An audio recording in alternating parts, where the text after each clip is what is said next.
We make the world go around. I had to grace you guys with some James Brown. It's a man's world. I am an old soul and I love old school music.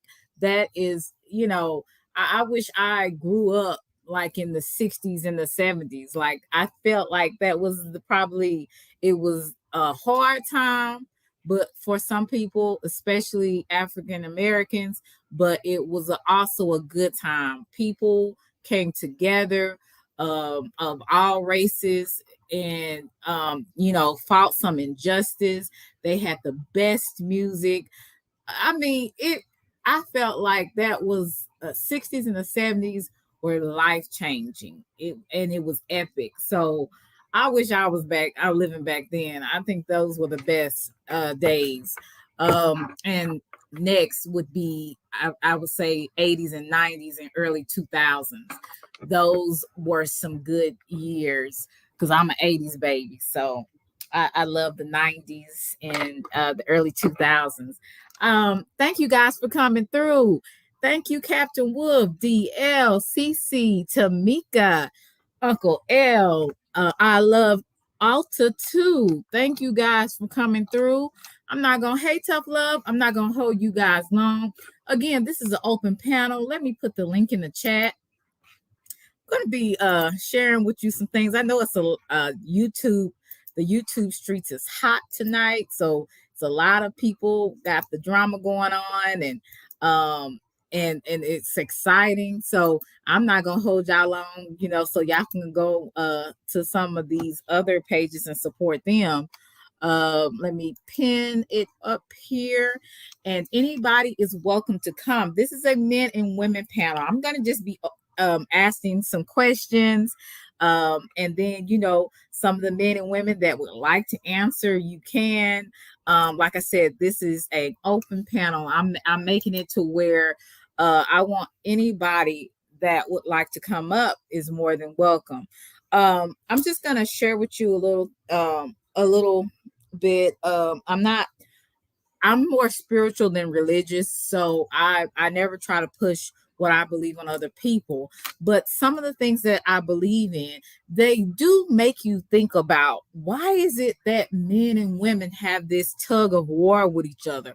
Why is it that the woman sometimes wants to be controlled, the man wants to control?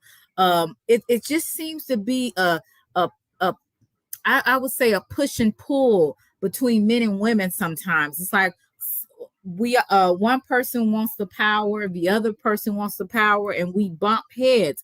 And I always wondered, why is it so, that things are like that? And so I was doing some reading, and I always remembered that scripture in Genesis. Hey, Gartrell, in Genesis 3, I think it was 3:16. See if I can find that. And basically, let me get that scripture. It's it's basically saying your desire. This is what God is saying to Eve after she ate the forbidden fruit. And then that's when she gave the fruit to her husband, and with her husband, hey, is this Deron? How are you, sweetie? Uh, gave the fruit to her husband to eat. He couldn't deny it, because even though he knew what God said, he still was like, well, Eve, she looks so good. I love Eve. That's a part of me. I'm going to try it out.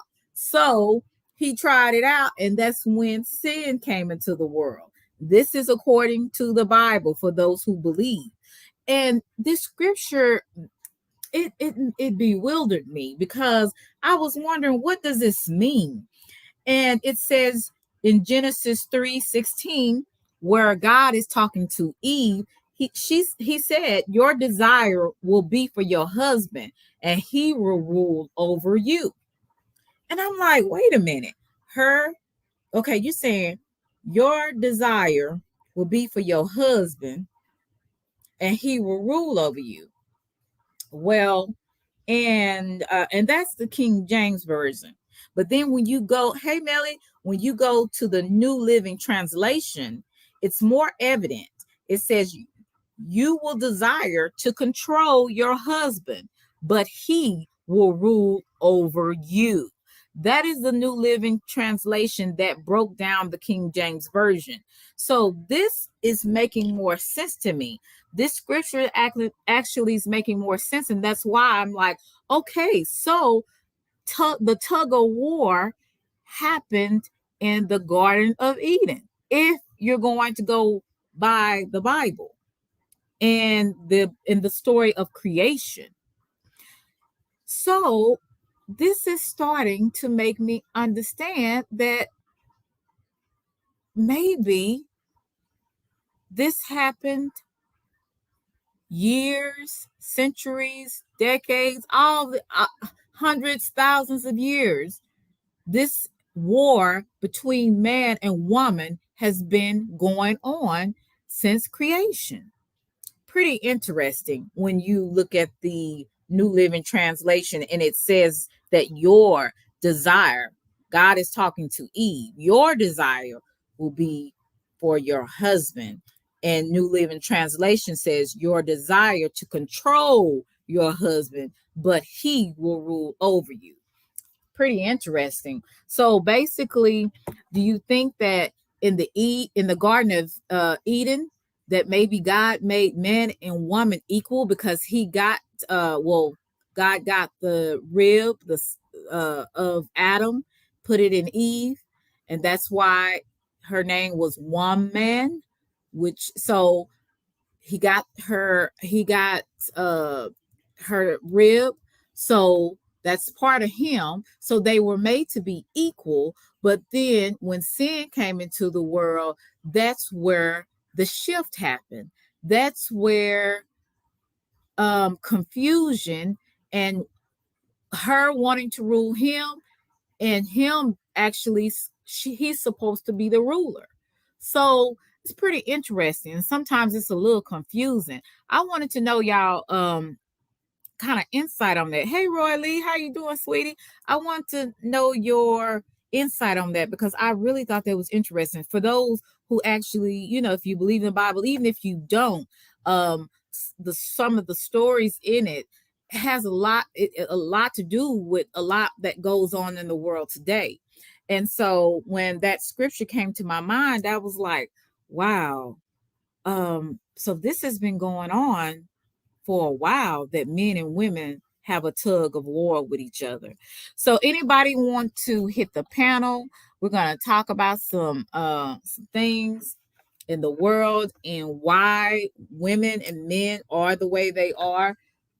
Thought it was pretty interesting. Again, I'm not trying to push what I believe on anyone, but it is something eye opener to see, is this, if it is true, why is it that we're seeing this now? You see the woman, some women, most women, I'm gonna say some, like to be controlling. We like to make sure the man is doing what we want them to do, and then the man wants us to follow him. They want to lead, they want to be the ruler of their home. you know um Men, the man is stronger physically, the woman is supposed to be the weaker vessel. It's different things that I question, and I try to research to see why is why. So I'm kind of one of them people. I don't just go by what people say. I actually do research and I ask questions. I read. I want to know, well, does this mean that? Because anytime, I think some scriptures are left for interpretation, because you don't know. So you kind of just have to do some research. So that was just something I wanted to show you guys. I'm going to present something to you. I'm going to share this. I believe I shared Jordan B. Peterson with some of you guys before. And he is, I would say, a professor. Um, I believe he's a doctor. I don't know a doctor in what. K Smooth, how you doing, sweetie? Please like, share, and subscribe. But Jordan B. Peterson is very known, and as well, he's very popular on YouTube. And I thought that this was pretty interesting. And I want to share this, guys, with you. I'm single, and I run everything. I met him. If I met a man, I have to let him lead. Right, right. But I'm gonna say your husband, not just not just any man. Let's see. Well, and then worse, they desire their husband and he'll rule over them. Well, whether or not that's good or bad, it doesn't matter.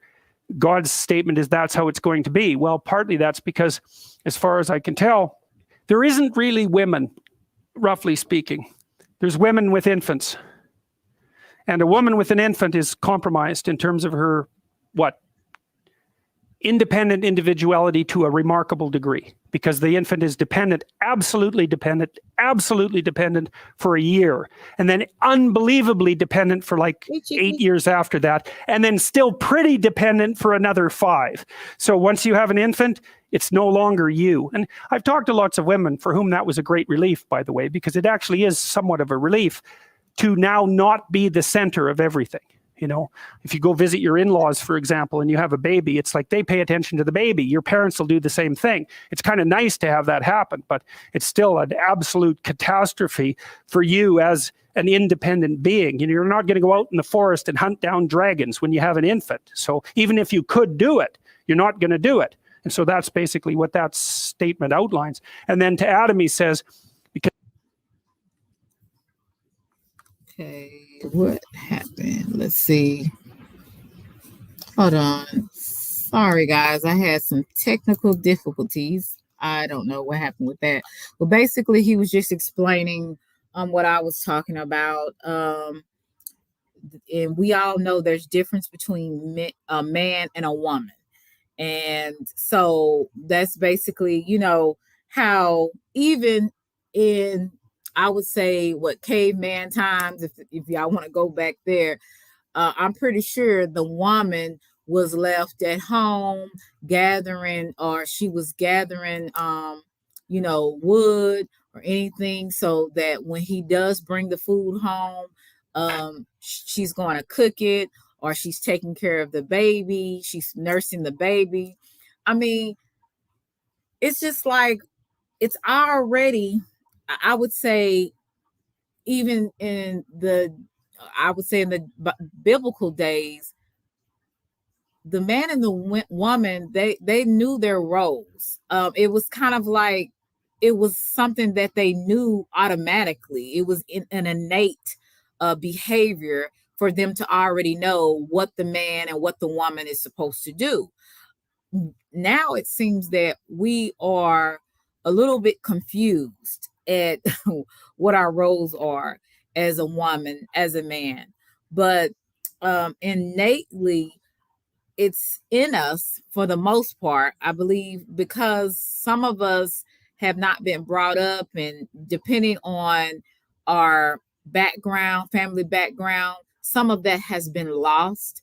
I don't know if you guys ever watched your grandparents or your great grandparents, if you were fortunate to see them, and see their dynamic. For the most part, your grandfather was out, you know, working, and your grandmother was taking care of the children, and making sure that the meals were prepared. So when her husband comes home, they, you know, she will serve her husband and her children, but her husband was served first. And that's what, you know, I was used to seeing. And hey, Larry, and I was used to seeing that, rather than some people they wasn't fortunate to see that. They was either, you know, like I said, either all women in their family and no man, you know, or they just didn't have that type of family dynamic at all. They, you know, hey, Miss Lala, how are you, sweetie? So you see a lot of that. And like I said, hey, godson, I wish you could come up, but because I really wish men and women would really talk about the dynamics and why we're so different. Why do the woman wants to be controlling and the man wants to take his rightful place? It's like we we we fight each other, but it's like we sometimes want the same thing. All of us want to be loved. All of us want attention. All of us want to be known by somebody special. So it just seems like sometimes we're fighting over nothing.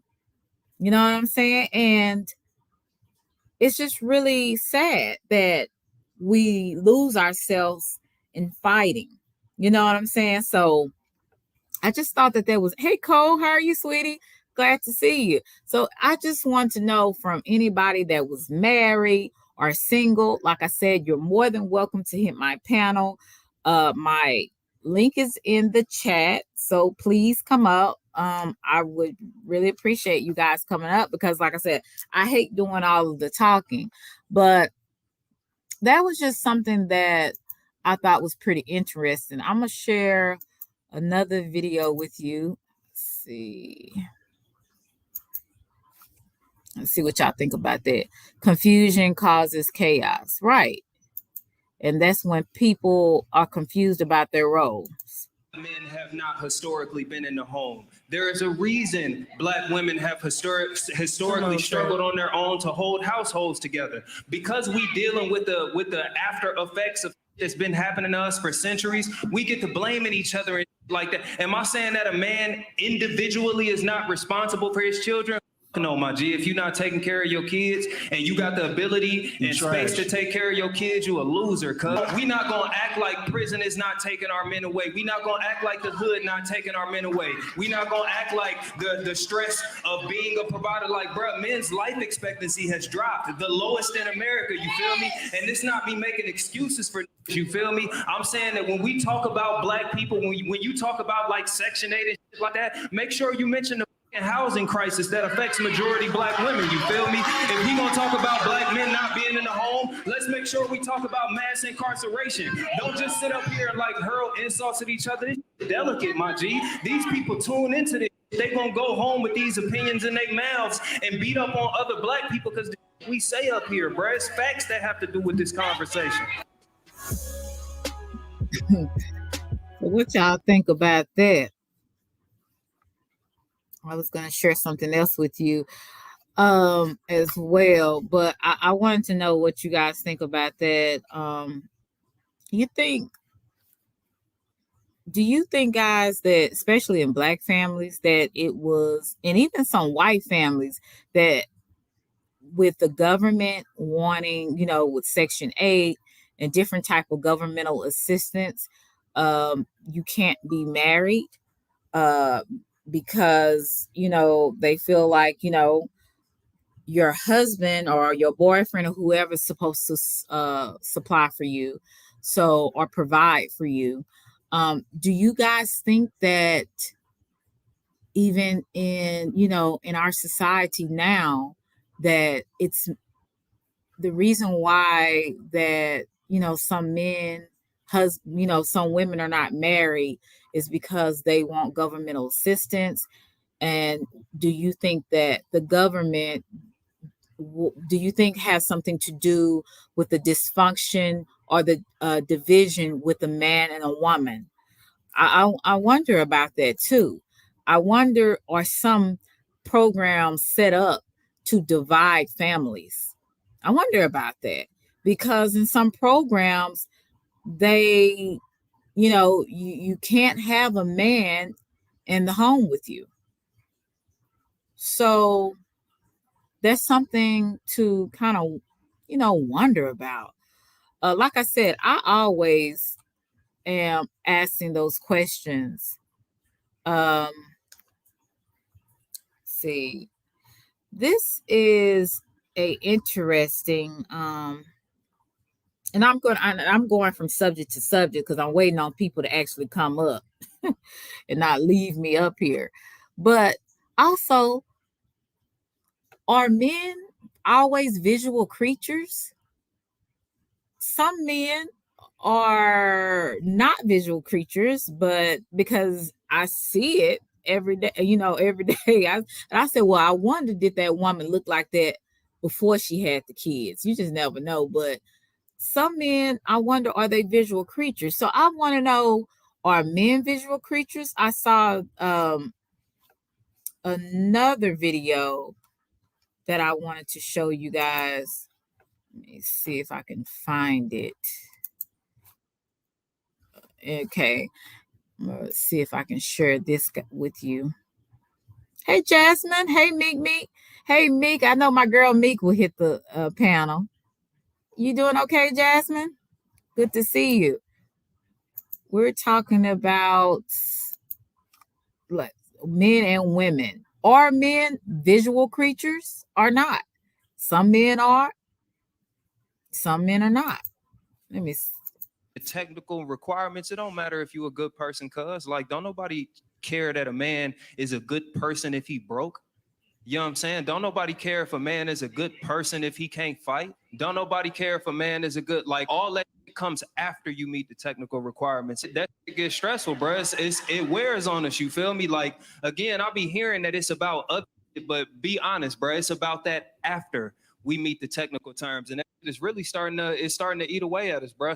Amongst black boys, amongst black men, it's rising. You know what I'm saying? And it's from carrying the weight of this thing that we taught not to complain about. And many of us never will. That's a we'll fact. carry it to the grave, bro. We'll grind ourselves right the fuck away to meet that standard of manhood. But I think it's a responsibility still, though. But it's a toxic standard that was set by you guys. So I guess the next step is. I didn't lie. Women didn't set the standard. Let's pause. I am a black man. I subscribe. I did not set. Okay, I did not build the standard. Right. I build no system. The most I can do is subscribe. Right. But you subscribing, how can you change your subscription? What, again, before you put this all on men, what do women still expect us to be? I don't know this guy, but I kind of like his energy. I like his energy. Well, Tough Love finally come out. Hey, AZ King. Hey, Realist. How you doing? How are you? Hey, Roy Lee. Yeah, how are you? So what do you think about all of what I'm saying? I went from Adam and Eve to the Garden of Eden, and how it, the New Living says that we, as desire to have control over that man, but the man is supposed to be the ruler of the household. What do you think of this? I think you kind of touched on some things earlier when you were saying the things that you were saying. But I mean, the truth of the matter is, I think it goes back to how you were raised. Some people were raised where the man take care of everything in reference to financial obligation, and the woman takes care of the household. However, people are being raised where I'm independent. I don't need no man. So it all depends on the people you have around you and the people encouraging you. Do I build a relationship? Do I, am I in a relationship with myself? Is it about self-love? So it depends on what narrative you subscribe to, honestly. And I think that right now, there's not a lot of things projecting love and understanding. It's a lot of things projecting ego. It's a lot of things projecting, independence, and you will respect whatever it is I say I am. If I'm a queen or I'm a king or whatever the case may be, it's not a lot of things projecting togetherness, humbleness, forgiveness, apologies. Those things. You have to have a good support system in order to keep you balanced. And to be honest with you, not a lot of people understand balance, and definitely not a lot of people have a good support system. Okay. So the other question I wanted to ask, because I was talking about that scripture, do you think that the scripture is telling the truth when it's like women want to control, but the man is basically supposed to be the leader or the ruler of the house or ruler? Like, what do you think about that? Do you think women are we meant to control because of sin? I don't want to say. I don't know if that's a yes or no. If you look at, let's take the animal kingdom. Y'all stay with me for a minute. If you look at the jungle, let's say lions, the lioness is really the most aggressive. Mm. The lioness is really the most aggressive, but however, she lets the and most of them do the hunting. Right. So really, the lioness is that figurehead. It's that, okay, now if things really get ape shit, then I'm gonna jump in this motherfucker. But she got X, Y, and Z. And I think a lot of times you ever heard of those relationships where the male, he was the breadwinner, and then when he died, the woman was lost because she didn't know how to go out there and be that hustler. She wasn't bringing home the bacon. She just was kind of handling things at home. And I think that's what we do. We cripple our women, and then when they're forced to have to step up and step out, now it's like, well, I've been getting it on my own. So now when she meets another mate, it's like, well, I'm really a boss. I don't really need you. You see what I'm saying? And it's like all of these extra barriers and things that you have to jump through. I think what we need to do is have a conversation that allows people to meet each other on the same platform and say, you know what, I'm really just looking for love and understanding. I'm not looking for you to come in my life and pay all my bills. I'm not looking for you to come in and tell me what to do because I'm self-sufficient. You don't have to tell me how to be a man, and I don't have to tell you how to be a woman. Just like the last clip that you showed, he said, you know, this is a system that was already set in place. Mm-hmm. You see what I'm saying? That I'm kind of, I kind of subscribe to. I'm kind of learning about, but I didn't set the tone for that. And I think that, to be honest with you, just with that small clip, he shut her down because she put the whole emphasis on black men, as if black men started this country and the rules and all of this other stuff. And really, that's really not the case. And I think that we need to get away from putting all of that stigma on black women, on black men, and realize that, the odds were already placed against us. How do we defy the odds? Thank you. Hey, Angelo. Hey, how you doing? I'm doing good. I'm glad you're here. Salute. Roy Lee said very few men make enough right now to be the ruler financially. But God's son said the man is always the head of the household, regardless. And that's what I've been taught too. But yeah, I mean, can I add on to what tough love? You speaking facts, big dog. I appreciate that, man. Thank you. When you said on the thing that when the man went out there did what he did and not showed his woman how to do, man, my wife, I drive a big rig. I done had her up in my motor because I was too big to reach down to a certain spot. She got up in there and got greasy. I show her how to shoot guns. I show her how to protect the home when I'm not here. There you go. That's why I think men fail. They the pride. Oh, hey, I do it all. This and that. So what? Someday you happen and you have a heart attack, Lord forbid, and she's there by herself. Now, if you don't show her that, you know what I'm saying, and then you also got to have a woman that accepts it. And look, I want to learn. I want to get dirty. I want to get grimy with you, cause one day you might not be here, and I need to protect these kids. You know what I'm saying? My woman, hey, let's get it. She all about you. Barely let me even change tires.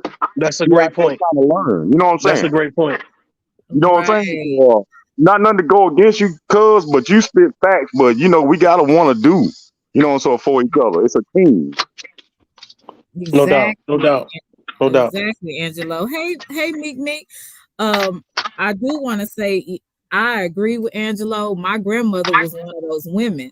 My grandfather did everything, but he taught my grandmother how to do certain things, like shooting a gun, and driving, so there were things that my grandfather showed my grandmother what to do. So when something did happen to him, when he, passed on, she was able to be self-sufficient.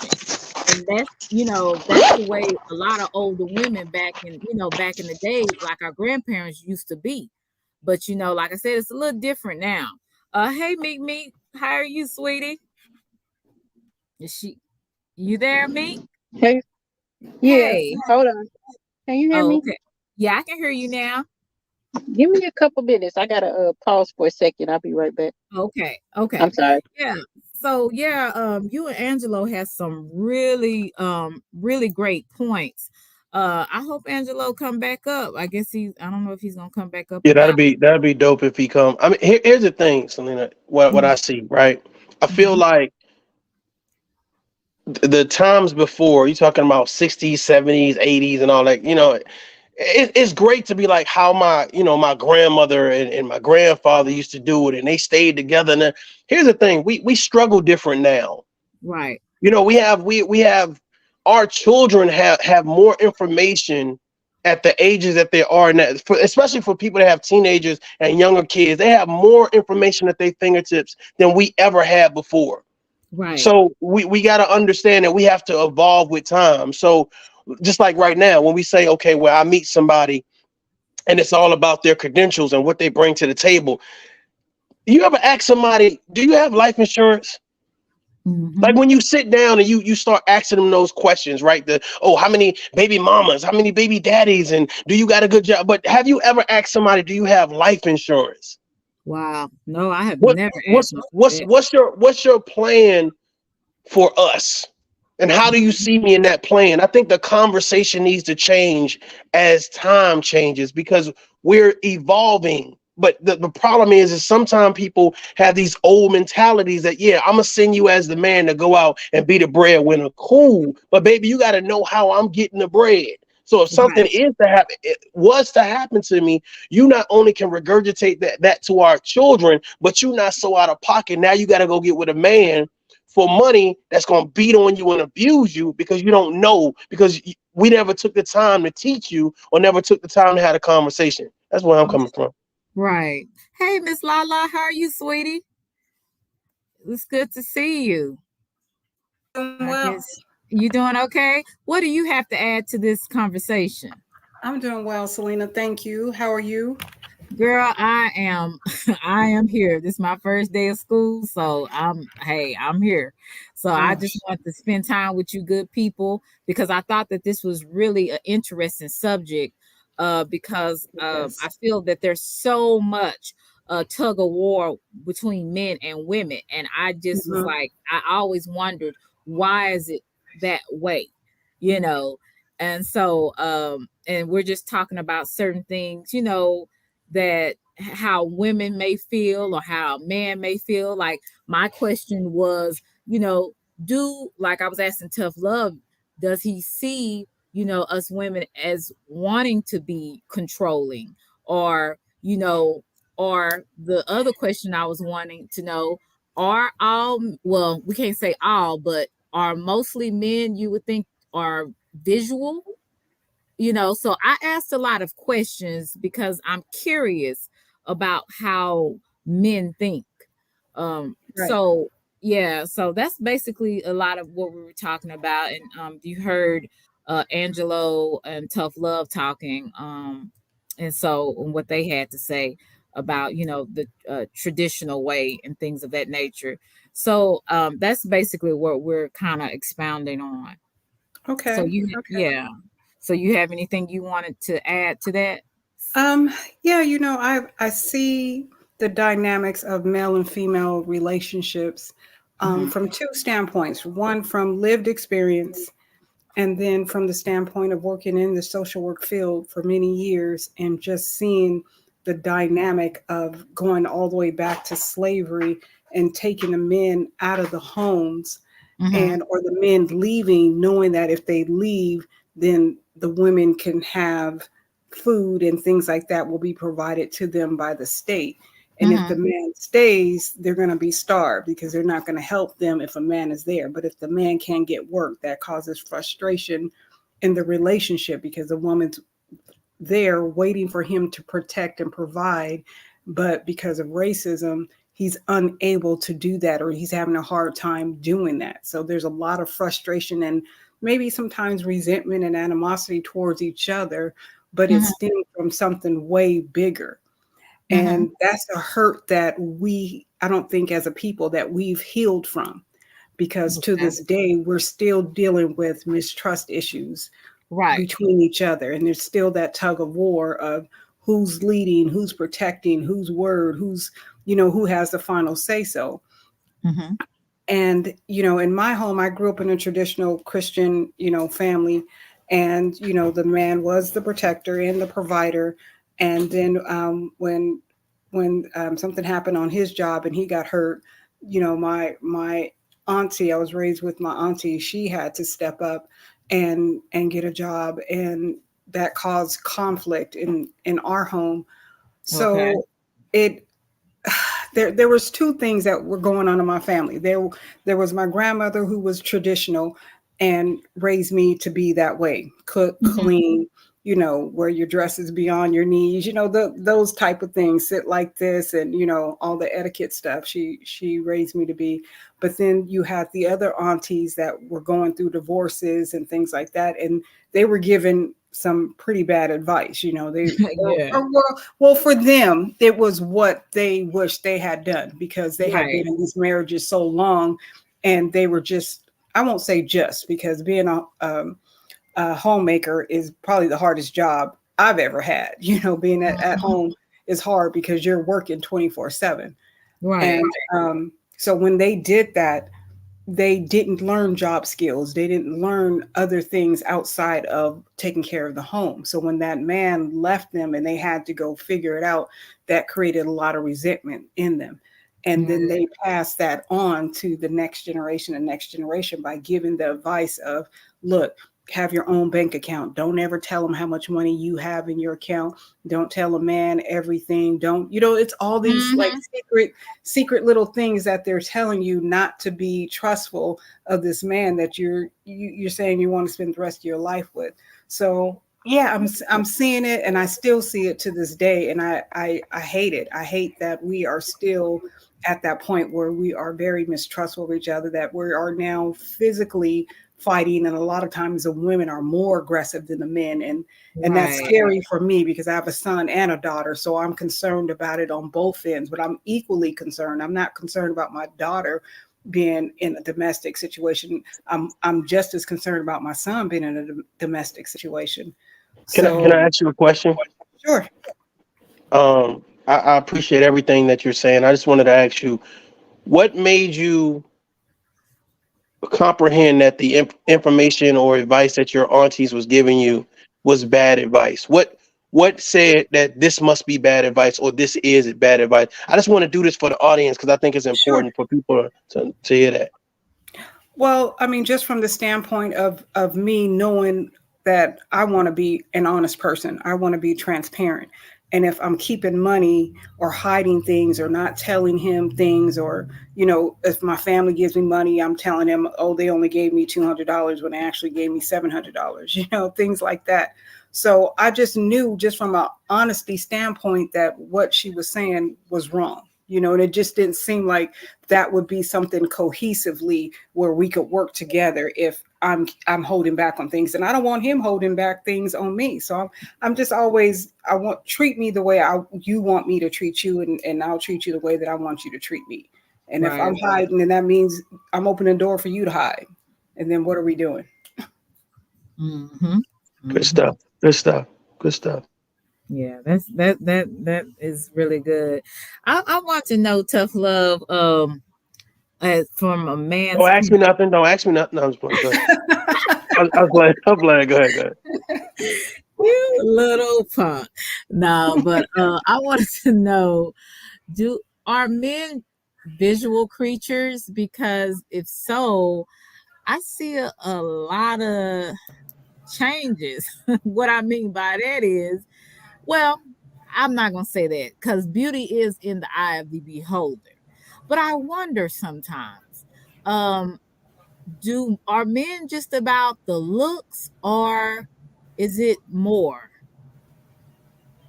Like, what do you like? Give me your take on that. I think we definitely are visual creatures. I think that depending on your transition in reference to how successful you become or are achieving to be, I think that it changes. Like when I go to the club, I'm not expecting anybody to sit down and talk to me about the stock market or be like, oh, I'm a doctor and da, da, da. I'm not expecting that. I'm definitely expecting some a little bit of flirting, a little bit, a conversation, a little bit of wittiness, and definitely something that's sexually appealing. So I think it all depends on where you are in life, to be honest with you. Like which one is more uh which one is more important at that time? Like if you don't really have nothing going for you and it is, oh yeah, she got a nice, her butt is huge. Her breast is huge. Like you worrying about different things. It's like as women get older, I believe, because I've had conversations with different female friends of mine. It's like, well, I'm not just looking for a guy with a bunch of money. I'm looking for a guy with a good head on his shoulder. I'm looking for a guy that's consistent, that's able to understand love languages. So it's not just about, if he got a nice body. It's about, is he consistent? Is he stable? Does he have a certain level of education? He doesn't have to be, have a master's degree, but everything can't be about like, catchphrases and jargon. It has to be complete sentences. So I think that as you get older, you understand the value of not only companionship, but the significance of what somebody brings to the table. I can see you look good, but what else do you have? And I think that as you get older, that becomes more relevant in reference to what else you bring to the table other than looks, because looks fade. Right. Jasmine says, yeah, how about a man that's clean and hygiene wise? Right. And same with women. Let me see. Hey, Meek. So what you have to add to this conversation? I say I had a hard time getting myself in order. I was trying to transition from the car to the house. Okay. I'm here. Just reach. I did miss a lot because I was working, but I like what everyone said. I think that everybody made great points as far as the situation with men and women and the family situation, the way we were taught coming up, what we saw in our own households. I think that for myself, the way I look at a man and woman situation, I think there's tug of war because, like with most anything, the basics are taken. A lot of people may not want to look at the biblical standpoint of the foundation of a family union, a marriage, or whatever, but it doesn't even take a believer to follow that system. You know what I mean? It's like if God covers, Christ covers the husband and the husband covers the wife and so on and so forth, that doesn't take away from a woman and it doesn't put him in a higher rank than her. It makes him the protector. He's covered. And because he's covered, I'm covered. And I think that with society, we've been coming up and unfortunately we have all these shows coming up and even grown women are now wanting to model themselves off of other, celebrities. Right. To have that super couple thing when they don't even know half the crap they may be going on behind the scenes. Right. I think that we are the weaker vessel for a reason, not because we're not strong, but because we're more delicate. We can maneuver different than, men can, where things that he can't get into, we can get into. I think that if I had to think of an example, like my dad, he was a barber and he would have these ulcers that break out on his ankles. And when they broke out, they would open up from the inside out. They would have to heal from the inside out. So that meant he was out of work for, months maybe. And there was never a time that my mom didn't step into pick up the slack for the household. And she was able to, but she didn't work. My mom was a hustler like me, but I never seen them, come into a financial issue where it caused a rift between them.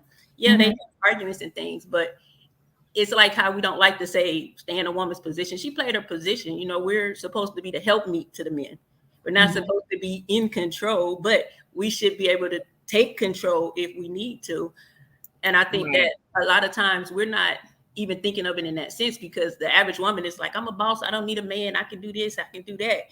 But if you kind of look at the virtuous woman, that really wasn't about being a wife. She was a boss, said she's far more precious than rubies.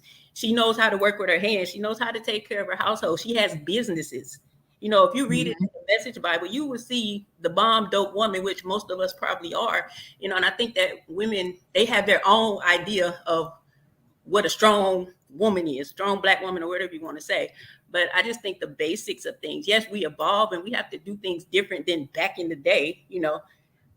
Everybody's household is going to be different. We have to come to some kind of agreement of how we're going to handle things. But that's household to household. But even in that, if I'm the breadwinner, he's still the head of my house. But we have a plan how we're going to make this work. Maybe we got to go to get somewhere else where it's going to flip on the other side. It's a lot of communication that goes into it. And I think that with that basic, that basic setup of how it's supposed to be laid out, things could be smoother. But then, like I said, you have society, you have government, you have these crazy laws and things that come in. And if we're not grounded in those things and rooted in those things, we will lose sight. And I think that's what happens between men and women. We come into this fight of it's me against you when it should be us against the world. Right. So basically, we're losing. I would say sometimes we lose ourselves more in the fight rather than the purpose. What is the purpose? Is for us to be together, to work together, to make this marriage or union successful. It's not to prove who's right all the time. Some people have such a mindset of trying to be right instead of what makes each other happy. And I think that's another problem. Hey, Gary, how are you, sweetie? If you would like to come up here, Gary, you're more than welcome. Okay. Isn't it beautiful to be a helpmate to a man? Who wouldn't want to be that for her man? That's the beauty of the relationship, navigating the seas of relating to one another. That's beautiful, Jasmine. I wish, Jasmine, I wish you would come up here. But yeah, Meek, I agree with what you're saying. I also wanted to share a couple of more. These are little shorts that I want to share with you guys. Let's see what y'all think about this. Can y'all hear it? I can't. Okay, hold on. Let me get this. Yeah, I'm still learning how to navigate. Okay. I'm still learning how to navigate some of this stuff. Hold on just a second. I'm going to share this. But yeah, I think that these conversations are really needed. Okay. No, and I know how it sounds. Roll with me for a moment. Look at what we're taught about love through fantasy. The woman is always trapped somewhere. The man always has to go on some long conquest. She becomes the prize immediately upon rescuing her, and he becomes a hero immediately upon rescuing her, not by providing for her after, not by maintaining a house for her after. She doesn't have to do for him. It's all about the game. So when he talk about a man wanting a damsel in distress, that's what most of us were taught to want. You have to unlearn things like that. A man has to sit with himself long enough to say, who am I for real? And what do I actually bring to the table to where I don't need a woman to validate what I got going on? But to sit up here and villainize a man for doing what we taught to do, bro, that's crazy. Hey. Wow. It's saying, is this true about how men are taught? What I think even with women, we're taught that if you watch any Disney movies, you know about the damsel in distress. Jasmine said Beauty and the Beast, The Little Mermaid, Cinderella. I can go on and on and on. Romeo and Juliet. It's always that, and it's like a game. So You know, what do y'all have anything to add to that? Tough love. What do you think about that? What this guy is saying? I think that's absolutely correct. It's absolutely correct. But I also feel like most men don't mind being a hero. I think that is Mm, something that we long to do. mhm, Something we definitely yearn to do. Be like, hey, she sees me as the hero. She sees like I'm the sparkle in her eye type shit. You know what I'm saying? So I don't think we have an issue with that. I think what he said was key because it's like, well, who are you without being the hero to her? Now, oh, the piece is now once you rescue her, what is her role after that? That's the right. conversation that needs to happen. So if we get the conversation of who are you before you become the hero to her, and then who is she once you become the hero? Mm-hmm.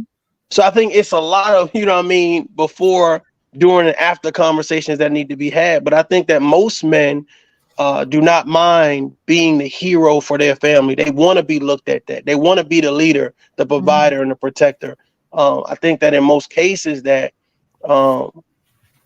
by doing that, a lot of people are not mentally stable enough or capable enough of being a hero for long or keeping up the facade that they can do it by themselves. A lot of people Right. need that helpmate, and they Right. choose the wrong helpmate. If you choose, let's say I rescue someone who's materialistic, but I Mhm. don't have enough money to keep up her love for materialistic shit. Right. Well, that's gonna fall apart, Right. Mhm. right? So let's say, hey, I'm a hero. Okay, I rescue her from X, Y, and Z, but I don't have the know-how to communicate or understand love languages. So Mhm. now she's rescued. She's in a home, but I don't talk to her. I don't compliment her. Hell, I barely have sex with her. So it's just you got to understand like who's is this hero qualified to be your hero? Right. He slayed the dragon, but the motherfucker ain't got no conversation. I'm Yeah. just saying. He Right. slayed the dragon, but he ain't pull out his penis and give me none in a week. So you got to understand, like you got to choose the right hero for you. And then how long do Right. you play the damsel role? Right. And what do you need that man to rescue you from? Is it yourself? Is it your situation? Right. So I think it's just more. I mean, I would love to hear y'all feedback, y'all take on it. Go ahead, Meek, and then Lala, Miss Lala. I think that I agree with tough love. I tend to agree mostly with, I don't know, I think different than probably most women. But I think that a lot of times, like you say, we want the hero, but a lot of us, we have this little game we play, I believe, and I think that comes from not really being secure with yourself and knowing who you are. And then when that person does come along and he done came in, he done saved you. Now what? Like he said, how long are you gonna be this damsel in distress? What did you need saving from? Or what did you want a hero for? So once you get it, I think it's for some people there's a continual thing that they need, because it's something that they needed before that man came. He can't be the hero, Yes, he can come in and help her, Mhm. but if you're not grounded in yourself, you won't even know when you receive that help. You hear a lot of women say, I wouldn't know a good man if he slapped me in the face. Well, I heard a lot of women say that. I wouldn't know a good man if he slapped me in the face. But I think that comes with self-building. When you Mhm. take care of your heart and get to know who you are and learn who you are, and you gather that strength, then he said, what kind of hero are you looking for? I'm going to attract the hero that resides inside of me. You see what I'm saying? Mhm. So if I've tended to my own heart and learned what I want, what I need, when that Mhm. man come, maybe it won't be that thing where he does one thing I thought I needed. Oh, that wasn't it. It's this. Mhm. Now he's continuously having to fight to try to fix these things that I'm not even probably sure exist until it's not met. So I think that, even in all relationships, there has to be a level of wholeness within each person so that we can understand each other on some level. Right. What about you, Miss Lala? Um, I agree with majority of what Tough Love was saying. I Mhm. think a lot of men were raised to be the hero, to provide, to protect, Right. and have that need to know that we see them as such, not just be that, but that when they come in the room, we light up, and that we are, letting them know, validating them, telling them that we're proud of them, and acknowledging how hard they're working for the family. And sometimes depending on the person, it may be just little things, making their dinner, getting up in the morning, fixing their lunch, helping them get ready for work, and little things like that. So I do feel like they were raised with that, and some women were raised with the damsel in distress. Come save me. And it's funny because in my household, I'm the youngest of 5, and my sister is the oldest, and we're night and day. And she's definitely damsel in distress, and I'm gonna go fish and get mine. Right. And it's, we're both raised in the same household with the same values. We just took different aspects of what is being taught and fit it towards our personalities. That's So, yeah. something. And Roy Lee on it today. He is saying being a hero hardly ever guarantees that happy ending we were led to believe. Wow. That was very powerful, Roy Lee. I don't know if you get on panels or anything, but you really are talking really some good points in here, and from a male's point of view.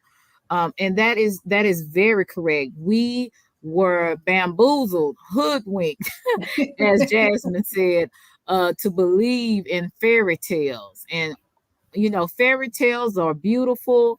They're meant to, I guess, just to be fairy tales. They're not real. And even when we grow up, we still believe in those fairy tales, and to our own demise, because we wake up and realize that none of this is true. None of it is true. And Ain't real that's life, the though. sad part. In real life, though. It ain't real life. I think No, it's not. When we watch, even watching movies, a lot of times we'll sit there and you be like, oh my God, I just wish I could. I think people really live in that space of just the fantasy of things, not necessarily just a fairy tale, but the fantasy of what they see that's been made to look so perfect.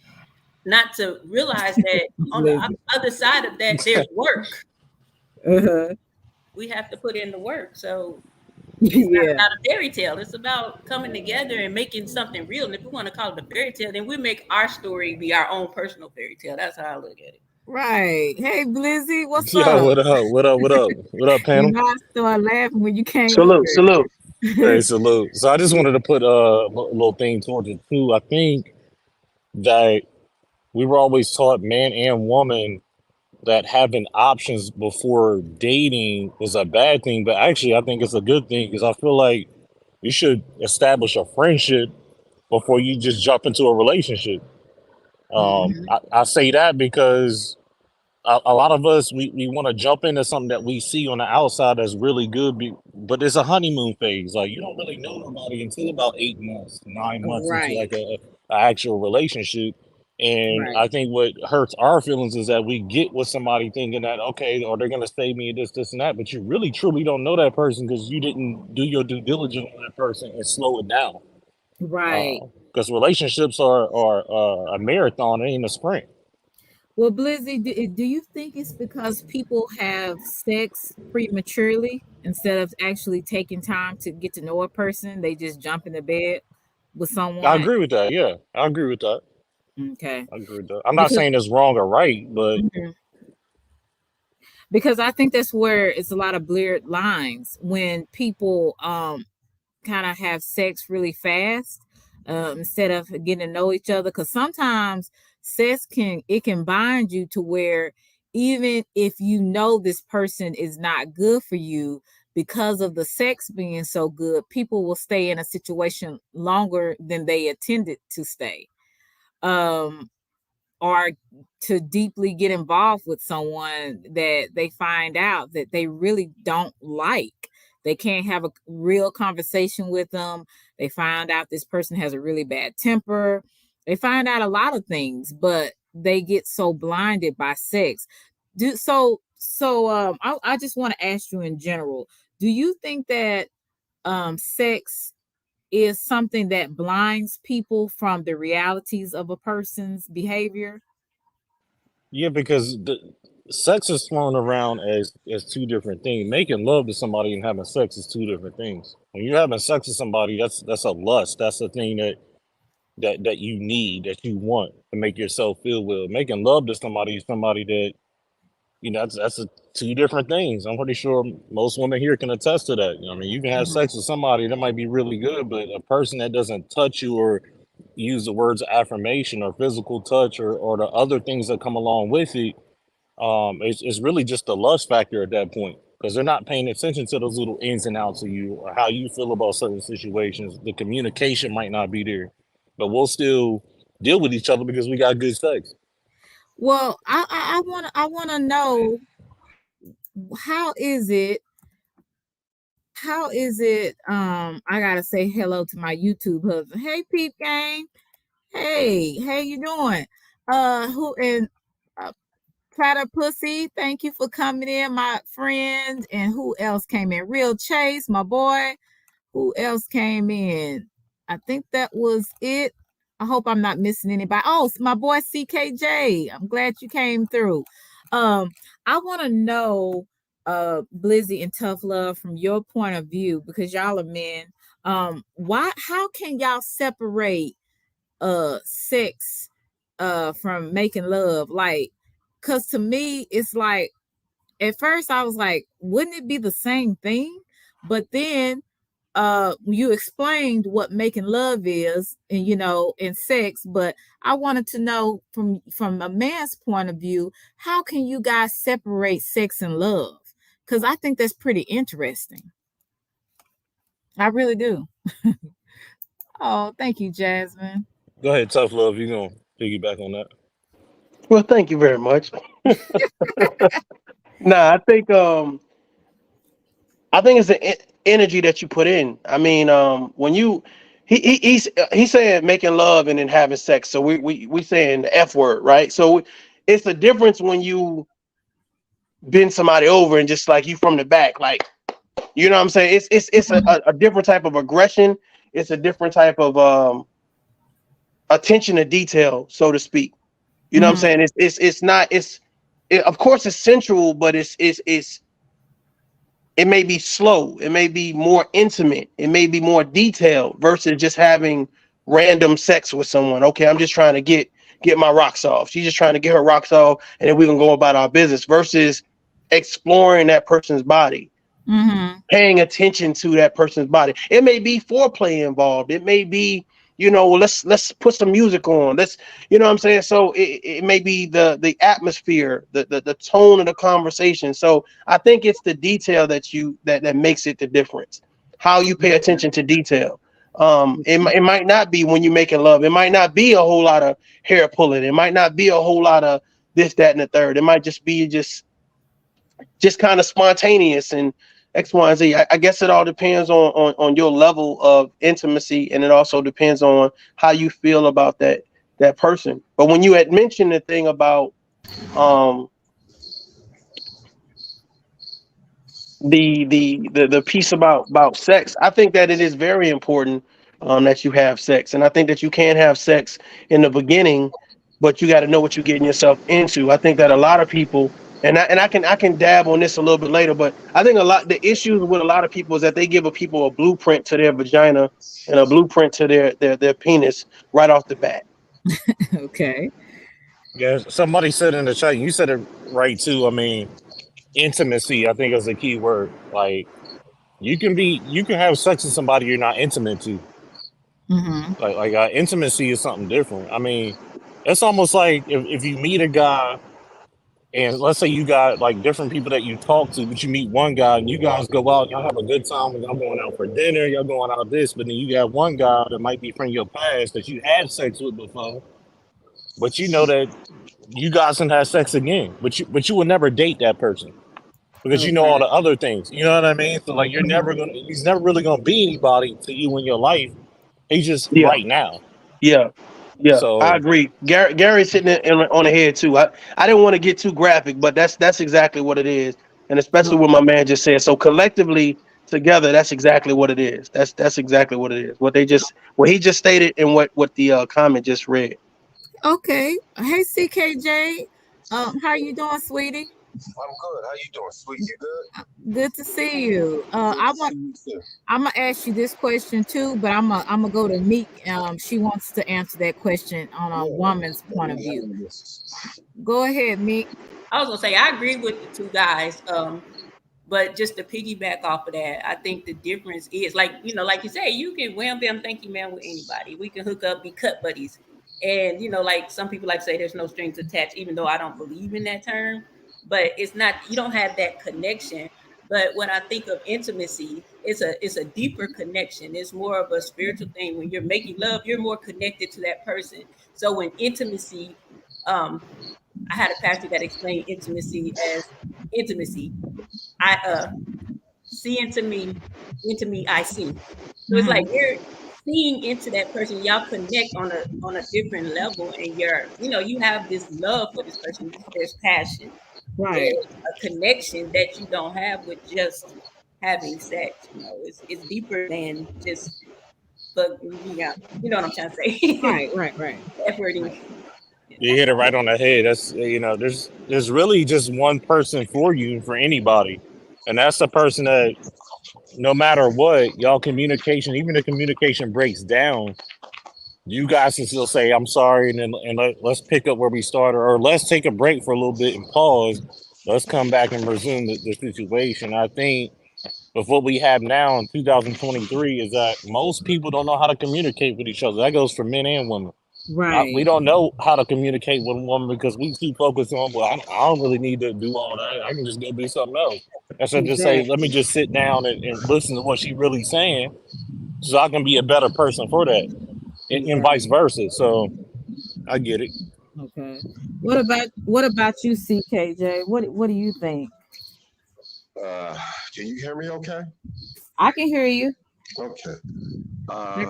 I agree with a lot of these guys and the ladies are saying. My only thing is this, because I mostly think metaphysically. And then what I mean by that is this, is that if you really look at the body parts of a man and a woman, you do realize we're only talking about an inch here and there, and they're the same pieces, right? Mm-hmm. Okay. So here's my deal. If you ever heard of tabula rasa? I'm sure my brother Tough Love has, because he's got a military background. But you know what I'm talking about, Tough Love? Yeah, I understand. Yeah, I understand. Okay. So let me just give you something here. Tabula rasa it's like when a kid is born, they have an empty tablet. Mm-hmm. It depends on how that kid is going to form based on the words written on that tablet by their parents and adults around them. You dig what I'm talking about? Okay. That's the same thing with relationships. That's the same thing with communication. Mm-hmm. All of that is affected by your history. Okay. All right. So the thing is this, at least for me, that's what it is. And today was a good thing because we was on, I'm in Chicago and we did something with some brothers that got backgrounds in gangs and all that type of stuff. And we were trying to talk about the idea of inner city cultural resolution when it comes to certain crises that come up between groups, particularly in my city when it comes to gangs. Mm-hmm. And my whole thing is this, real short. Who are you and what do you want? Mm-hmm. Okay. If you understand who you are, I mean, when I say understand it, you respect it, you accept it, and you're willing to improve, but there may be parts of you that you think are just fine. Mm-hmm. All right? That's one thing. But then you get challenged. Let's say Tough Love or the other gentleman here, Gary. Let's say they challenge me and say, hey, CKJ, you full of shit. Okay. Now I got to defend. But am I going to defend with an arsenal of information based on my history, or am I going to defend emotionally? Mm-hmm. And that's That's what deep. YouTube is. And that's what YouTube is. YouTube is about emotions. Right. It has very little to do with history and research. And when I say research, I'm not talking about going on Google. I'm talking Right. real research. Okay. And so all I can say is this, I think this is a great topic. And Selena, I gotta give you flowers. You man, okay? Thank you. Okay? And you got some, I know, I'm familiar with Tough Love because I'm familiar with him when he had a little slip all out with KB about a year ago. But I like the way you had it. I like the way you handled it, though, man. All flowers go to you, man. Roses and Blue Label, Johnny Walker, and all that shit. Anyway, but I just want to say, this is a great topic. I'm gonna fall back and listen because I want to hear what these people have to say. I really want to hear what Meek say because she be on some, Meek be coming with it. I gotta hear what Meek got to say. Right? Yeah. But I Stop ask it, you guys, CKG. hey, you CKG girl, it's CKJ. Don't let me tell you again. Listen, I'm old. Don't be Forgive coming me. and challenging my name. Hell's wrong with sorry. you? I'm No, I'm so just messing with sorry. you. You know I got it. Selena knows I'm half crazy. She already know that. Yeah. Okay? But check this out, though, y'all. I want y'all to have a good night, but I got a question for you to ask yourself. Okay. Okay. I got a partner that I've been with. We going on 29 years. We're not married. Mm-hmm. She is way above me when it comes to the cachet of a background. She's a former civil rights attorney. Oh, wow. I'm a former dude who used to rob dudes in New York, Boston, Philly. Because I was in them gangs. I was doing that. Okay. And her legal team saved my life. Wow. Okay. And the day that it was official by the judge, she became my wife, technically. Mm-hmm. So all I'm saying is this: you never know the scent of a flower until you actually pick it up and smell it. Right. Right. Hey, y'all be good. Hey, Tough Love, man. Appreciate you, man. Wish you could have hooked up. You know what I'm talking about. And all you other people here on the chat, take care of my girl Selena, man. She's doing some good things. Y'all be good. Salute, brother. I appreciate you, man. Thank you. Salute, Thank you y'all. so much, CKJ. All right. CKJ. CKJ is very encouraging. Ever since with him and other people that have encouraged me, because it's been some days where I'm like, I don't know if it's worth it. But then people like that keep me going. So thank you, CKJ. I really appreciate that. Thank you, Gartrell. People over her steady. Gartrell crazy. Gartrell is my Oak Cliff brother. But anyway, yeah. So this is. Hey, Dome, how are you, sweetie? This is really something, like I said, I was really interested. I'm glad you came up here, Blizzy. I want to share something else with you. I don't know if y'all have if y'all have more time, I want to share this other little short with you because, I really like these shorts. I don't know who this guy is.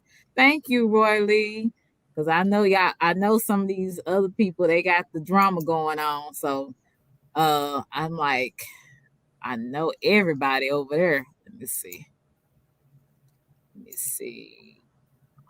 if you can hear this. I want you guys to be able to hear this. Okay. This is Can y'all hear it? Yeah, I can hear it. You can? No, I can't. Okay. I'm gonna try it again. Sometimes this is this computer, I don't know what it is about it. Let me see. Okay. I do love you. I do. Okay. Let me see if I could go back. I do want you, but I do not need you to.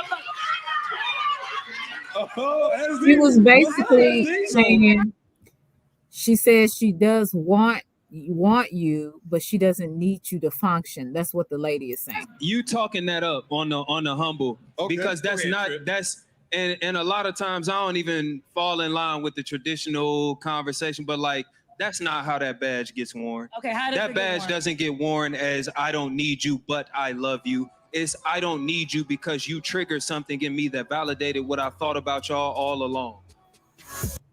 Okay, I'm gonna play that over again, please. That was deep. Yeah. The men on the flip side don't want a woman that's saying, I don't need you. Ooh, I make my own money. So what do I need you for? But wait, can I ask you a question? Hold on. What is the problem with I don't need you to function in my life, but I do desire you. I do love you. I do want you, but I do not need you to Oh, SD, what's up, SD? So You talking that up on the humble because go that's ahead, not Trip. that's and a lot of times I don't even fall in line with the traditional conversation, but like that's not how that badge gets worn. Okay, how does That it get badge worn? doesn't get worn as I don't need you, but I love you. It's I don't need you because you triggered something in me that validated what I thought about y'all all along. I get what he's saying. I get what he's saying. I get Oh what my you God. Okay. Tag me in, Selena. Go- Tag me. Tag me in. Stop playing games. Come on, Blizzy. Break it down. No, this ain't no No. damn Blizzy. I'm out of this motherfucker. No. You go in, bro. Go first. No, I just wanted to say something real quick. Go tell love. Baby girl, of course, just from the clip, looked very attractive. I'm sure she got her stuff together, whatever. But those are the statements that we don't need, because those are the statements that create this space that it's like, I don't need you, but I love you, and all this. And he answered that with such a. Some people are just great at catchphrases. Like they're very good at packaging their message real quick. And I'm glad he was able to say that. But those are the things that we're dealing with, because we'll make a statement like that, right? And when you make that statement, you divide the room. Right. You divide the room. And here's the thing: you divide the room with people that don't get their shit together. Don't get good credit, don't have a place to stay, don't have a car, don't have a career, and they're like, I don't need you, but I love you. Well, goddamn, hold on, wait, do you love yourself enough to build yourself? Because here's the thing: you look like you need me. You see what I'm saying? Your situation screams help. So that's why I say everybody can't be on that type of time. You got to kind of humble yourself with your conversation. I think we've got to a place where we're so used to beating our chest saying what I don't need, when in reality, you may not need it. Cool. But it's a lot of people who do need that guidance. A lot of people who do need somebody to be their number one star player to say, hey, girl, go out there and go to that gym. I believe in you. You know what I'm saying? I love you. I respect you. I want to be by your side. And I think that as long as we keep on separating the room, once people get their shit together, they feel like it's great to make these bold statements and separate the room. The issue is when you separate the room, you got people standing to your left and right and behind you that ain't like you. So when you go home to your condo, when you go jump in your Benz, when you go take that flight to Vegas, it's other people struggling to pay their rent. Right. It's other people that don't realize, like, oh, what is a 600 credit score? Like, how do you even get 600? Because I got a 495. So you gotta humble yourself and make sure the conversation that you're having doesn't separate the room. You're separating women that are good women from good men because they're bold now to say, I don't need you. When in reality, we all can learn from one another. But when you separate it, now you're counting on your sister or brother, because men make those stupid ass statements too. Yeah. You're counting on them to teach you. And 9 times out of 10, your brother to your left or right, or your sister to your left or right, they don't teach you shit. They just make those statements. Right. I digress. Go ahead. Hey, you hit it on the head. And what I would ask her was, and this goes, and I don't want to offend anybody on any different level, but if I think every human being needs another human being, no matter what type of side you swing the bat or what side of the pitch you taking, because obviously to make a statement like that, like he said, is not humble. And last time I checked, babies aren't born by people who don't need the next person to make a baby with them. Big fact. To say I don't need anybody is a false statement. You do need somebody, and then once you get older and things break down, or once life isn't just handing you what you think is handing you, and the times get rough, you're gonna be the same one crying like, I need somebody. I wish I had a friend I could talk to. I wish I had a man that cared about me.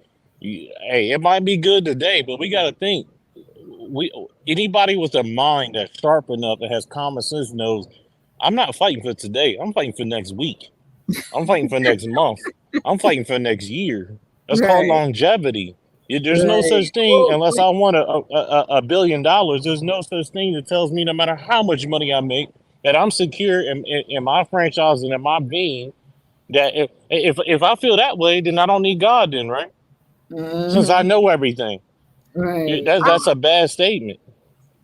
I don't like- I do not like that. That is a huge pet peeve of mine for women to say, I don't need a man. But that don't even make sense. That's a dumb oxymoron. I don't need a man, but I love you. Okay, boo. I'm like this. Like the way she came off, if I had to put myself, if I could position myself to think like a man, I'm looking like, well, who in the hell is this man talking to me? I'm gonna move away from that woman anyway, because that goes back to being the softer, the weaker vessel. Like we can't take our softness and femininity away. Yes, there's a place for that damsel in distress, not in an abusive manner, but I need you. Even if I can do it, sometimes I just might want you to do it. Right. He needs me. He might just want me to stroke his bald head or whatever the case. But I think that when we as women do that, we put the whole. It starts with that standard list. I think that's where all that I don't need you comes from. And we get all these unrealistic standards that half of us don't even meet when we be trying to get it from somebody else. And then when we do Bingo. that, we're poking at our men and we're tearing them down by telling them, I don't need you. I love you, baby. I don't need you. I can do it. That's real. He's going to want to go screw somebody down the street that's telling him, thank you. Me. You know what I'm But saying? this is the thing. Me, this is the thing as well, though. When you make that statement, you know what you do for any man that really has some common sense. You put him on a defensive, and when you put a man on a defensive, what happens is he starts to look at you like this is an opposition. This is op versus this is a woman I want to marry, a woman I want to reproduce with, I want to have a family with. Like I'm trying to love you, and the first thing I get is a shot to the gut. And really it's unnecessary. Imagine a man saying, he says the same thing and all of the men in the room start clapping and cheering and shit or whatever it case be. You're going to automatically be on the defense. And I think that women that are in positions like that get a space, they have to realize how fragile the room is and what they're actually saying. But again, you got to understand a lot of people speak from a hurt place. So at some point in time, she didn't get what she wanted. So now that she has an opportunity to speak out loud, it's like, well, now that I feel like I done made it and I'm on this stage and I got this microphone, let me say this. Exactly. So I'm glad this gentleman was able to, because really he really combated what she said in such a manner where it's like, oh damn. Because he took the wind out of her sails. But I'm telling you, it's people that's in that audience that feel like that. Yeah, you tell them, girl, you tell them. And it's like, again, it's like the brother was saying, when you get sick, a lot of those females ain't gonna be there to make sure that you get well again. You know what I'm saying? You're gonna want that man. You're gonna want that comfort on Christmas, on Valentine's Day, on your birthday. So you got to be mindful of how much you cheer for and how much aggression you apply to a situation that probably doesn't need aggression. It probably needs a little bit more finesse. I agree with that, and I'm gonna say this. I'm gonna let you guys go, but you guys all hit it on the head. And even the not thickness part, it shows no emotional integrity from her to say something like that. This will be the same person, and guys act like it too. So I'm not singling out a woman on this point, but you hit it. She sounds broken, but if you can't fix yourself, this is a type of person that should not be dating. You need to go ahead and get whatever's out of your system and figure out what you need to do in your life. If that's going to Petco and getting 50 cats, because that's where you're on your way to. Because ain't no man that actually wants to love you is going to deal with somebody in the household that says, I don't really want to love you like that. You got to bend over backwards for me. But I'm like, it go both ways. Right. It go both ways. Ain't no man goes. You might now. There's a lot of guys that they might have some cash, or they might just not care about themselves. And that's another thing too. As women, you shouldn't be with a guy that's not confident in himself. And confidence is not arrogance. I'm not trying to mix both, but confidence in himself that he cares enough about you to go out and put you on Facebook, to put you on Instagram and say I'm dating you. There's some girls that do that they having sex with won't even post him. Won't even post them because they scared to post them. But they'll be running around talking about some. I got the best man in the world. You can't tell because we That's a don't good see. point. Good point. That was a good So point. I mean, if somebody really cares about you, they're gonna do everything they can. That works both ways. But that's Right. why I tell women and men, for yourself, always stand tall in yourself and don't let nobody dictate on how you supposed to love them. If they trust you enough, and trust is another thing for another conversation, but if they trust you enough and care about you enough, they'll do everything to not embarrass themselves and say something stupid like that. Right. And I'm gonna say this before you leave, Blizzy. I really I think we sometimes lie to ourselves, and I know I have in the past that I've lied to myself, and I'm being really transparent at this point. I've lied to myself because I got into the mode of being an independent woman, and just like her, I don't need you, I want you. And we mess ourselves up on statements like that, men and women, because we all need each other when at the end of the day. When I think about people that sometimes die without a loved one or a significant other being there, and I wonder in their last moments if they could change things. I'm pretty sure they would have changed it and maybe had someone there with them. And I said to myself, I wasn't going to lie to myself anymore. I do need a good man. I do need love. I do need, so I had to start admitting to myself where before I was coming from a hurt place, because sometimes when people, not all the time, sometimes independence is a defense mechanism that some people use. But it only hurts you in the end, because you could have missed out on opportunities because you had that mindset, and it's all stemmed out of fear of being hurt, fear of being rejected. Well, what if it don't work out? What if it doesn't do this? What if he does this? And we have that defense mechanism to keep us from those things. And it might not even be that way. It might be the total opposite of what we always really desired to have. So I just say that to anybody, man or woman. A lot of times we say we don't need anybody, or we don't need this or whatever, but we have to question ourselves.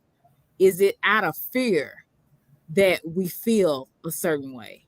You know what I'm saying? So that is kind of what I realized about myself as I observed and kind of, I'm learning to be more self-aware of me. That I kind of played myself doing it. And you know what? I rather, and you said it very eloquently, and I like it, but we always have to put in mind that we get one life, right?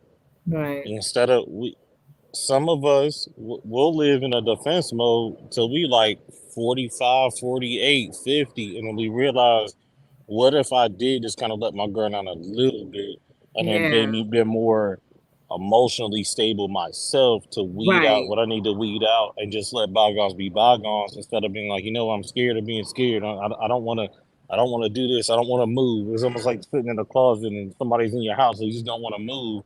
And then I think just sometimes that, not for everybody, but it might be better to just say, you know what, I'm me, I'm Selena, I'm this girl, I can do this, I got this. Let me go ahead and let me change the narrative and say, you know what, if a man gonna come up to me, he gonna have to be right, because there is not gonna be a wrong. Right. That's You know what I mean? I like that, Selena. But for myself, you. Was you finished? I'm sorry, Blizzy. Was he finished? Were you finished? Oh, yeah, I'm good. You're good, girl. You good. Okay. you know, how you like, I was like the opposite, you know, I was not the one that I don't need a man. As I got older, I realized you can be a manipulator and not really intentionally know that you're being a manipulator. Yeah. I was the one that, I was like, I'm gonna act like I can't do it, so this person can do it for me, you know. But that came from a place of, my mother would tell her stuff like, ain't nothing wrong with taking help from a man. And I think that was the worst, you know, something she shouldn't have told us maybe, but it caused me to, I think I came to a space where a lot of times I was rejected, or I came into a space of rejection because of those things. But as I got older and dealt with different relationships, and most of them failed. Once I got older, like into my 40s, I say around 43, that was my pivot, you know, to really sit here and think, you know, and I'm looking at your title, it says, why is there a tug of war? I came to the realization of, you know, the tug of war is the fact that there's not a difference, you know, men and women. Yeah, we are different as in our sex, you know, our gender, but as far as what we need, you know, we both need each other. We both want to be loved. We both want to be, there's not a difference in what a man and woman wants. It may be a difference in the way you give it to each other, but if there wouldn't be a tug of war if we realize we both need the same things from each other. You know? And now, and you know, well, I'm gonna go ahead and say it now at 50, I'm like, I'm good. You know what I mean? I know who I am, and I know what the person looks like that, you know, more than likely could be a little bit off, but there are things that I didn't know then that I come to the realization of now that help me even in selecting, you know, a man that I would even talk to, you know. So it does take a lot of knowing who you are, you know, and no, I'm not this needy person. No, I'm not this strong, independent woman that don't need nobody. I'm independent. Exactly. I don't like to say I'm independent. I like to say I'm capable. I'm capable of taking care of myself as an adult because I have to. I look forward to that man that comes along and helps me because I need that. Exactly. And I'm good with saying it, you know. Yeah. Well, you hit it on the head, sis, and salute to the chat. I gotta go myself, but Thank you, Blizzy. Salute, you know, that tough love. Salute to you. You know, I only come here for good conversation. I don't be coming here for trolling stuff. You know how I get. Yeah. But every time I see something positive, I'm definitely be on your live. So I appreciate that. Appreciate the chat. Everybody have a great day. Appreciate y'all. Thank you, Blizzy. I appreciate it. For sure. Yeah, I like Blizzy. A tug of war will always occur if everyone wants to lead and aren't trying to follow. Correct, Gary. Correct. And that's why we have the situations we're in a lot of times. You have anything else to add to that, Tough Love? I think this was a very productive live. I definitely appreciate everybody pulling up and giving their perspective on everything. I just think that a lot of times we try to fix the world, and what's more important is for us to fix the people that surround us in regards to who you spend time with, who you feel or deem as important. So just find people of like mind and just to try to have a good time and really live your life, because when you have like statements like that, I mean, it's cool. It sounds good, right? It briefs well, but you know, us that have lived and have conversation and experience and learn lessons, we understand that life is a little bit more intricate than that. So I think it's important to just remind one another, just like Meek was saying earlier, you know what I'm saying, we do need one another, and we definitely should, you know, exercise love, but everybody, they don't respond to love the same way. They don't respond to conversation the same way. So hopefully you talk to someone that respects what you give. And I think that you shouldn't wait a long time to get what it is that you need from a person. And that you should definitely love yourself enough to understand what it is that you're saying and who you're looking for. And I think a lot of times we don't know who we're looking for. We just know we're looking for somebody, right?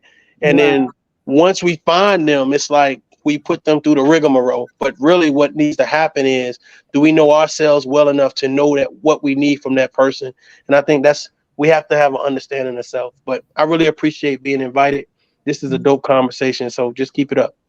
Yeah, so tough love, just to be clear, you would rather for me to say tough love, I need you, instead of saying tough love, I don't need you, but I desire you. That separates the room, right? I believe that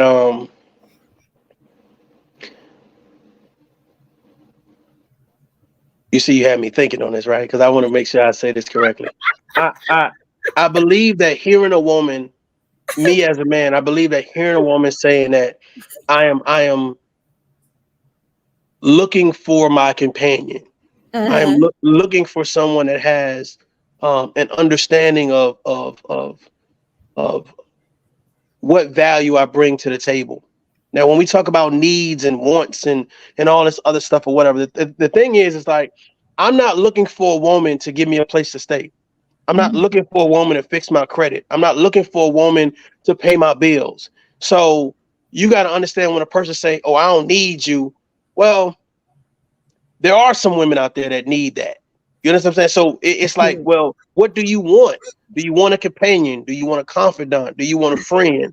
So I think it is the verbiage that matters. It definitely is the verbiage that matters, or whatever. But I don't really know. But I think that throughout the course of the conversation, whoever you're dealing with, they get an understanding of what it is that you want and need, without those bold statements. I think the bold statements sound good, they make you feel however they make you feel. But I think that's why these conversations matter so much, because we get a better understanding of what you actually mean and where you're coming from. So yeah, that's where I'm at with that. Let's see. Dome says, did y'all talk about a good man and a woman? So I guess he's asking, basically, what are you asking? What are the traits of a good woman and a good man, Dome? Do y'all have anything to say on that? What's a good man? What's a good woman? That ain't what he said. He said, did y'all already talk about, oh, yeah, okay, they're a good man. That was that one of the questions? Yeah, I'm trying to, yes, it was. Okay, no, I was confused a little bit. Okay, I'm like, what? He's asking the question. Gotcha. Okay. All right, Mick. Yeah, so basically, I think a good man and a good woman, it just depends on what you're looking for, what you want. Yeah. That's what right. You're exactly right. It all depends on what you value and what you need. I seen somebody said in the comments, do you know the difference between needs and want? It all depends on that person. That's why that conversation is important. When you have, and you said about sex and all the other stuff. A lot of times when we meet new people, it involves some type of vice, whether it's some type of drug, some type of alcohol, some type of music. Like, it's never, is it a real calm setting where you guys can really sit down and have an intimate conversation? A lot of people don't get that until after the fact. A lot of people you meet on a one-night stand, a situationship, such and such. So you build from already having intimacy. You build already knowing that, okay, this person got good vagina, this person got good penis, right? So it's like, well, I'm gonna let you slide on that one because I know you put it down. Versus actually, going through the process of, we haven't had sex, we're meeting in a place where we actually can have a conversation without alcohol being involved or any other vice, and actually having a conversation where I'm going to ask you some pretty intimate stuff to see what your response is. And a lot of times, to be honest with you, we just, in a perfect world, that sounds great, but we're not in a perfect world. So we meet people based on circumstances and situationships that we now have to try to put the pieces together after that. After you have sex, you can't put it back in the bag. Well, now I need to get to know you, right? I got the vagina now I need to get to know you. Like, it's like, oh yeah, okay, but while we get to know each other, you know what's up. So that's what that's what the old people say. You put the carriage before the horse. Yeah, that part. Yes, That yes, part. yes. I done got tied all up to you. Don't know you, but I can't let you go. Don't know Pretty shit much. about you, Pretty but I much. can't let Pretty you much. go. And that is why sex is it should be well thought out and not done too fast. Some people, they think we grown, we can do this, but You know, in my experience, that quick connection, it doesn't usually lead to Sex to definitely alter the because decision making it goes process. away. Definitely. You know, it Yeah, goes that's away. what I was saying earlier. Tough love, but you It okay. goes away. I think it will though. I would like to say, I'm grown and that sounds good in theory, but the fact of the matter is it'd be that one night, that one hump or pump or whatever it is that you getting that you like, you all in I'm or over you it. No, I'm kidding. I'm What about done. that? Get off of me. What else do Yeah. you got now? You know what I'm saying? Like, what else do you got now? It should be deeper than sex. Yes, Sex is great. it Sex is good. But if it like, what if you do go for a spell that you can't, what if he can't get up for about 6 months? What do y'all have to hold it together? is. Lord have mercy. You're right. You're right. Gary I think said, it's cliche to be. Go ahead. I'm sorry. no, Gary was just saying, why buy the cow when you can get the milk free? That's what my grandmother Definitely. Mm-hmm. That's a great point. That's a great point. I think that we when we're dating, you have to be strategic in reference to where you go. Like every time you go on a date, is there alcohol involved?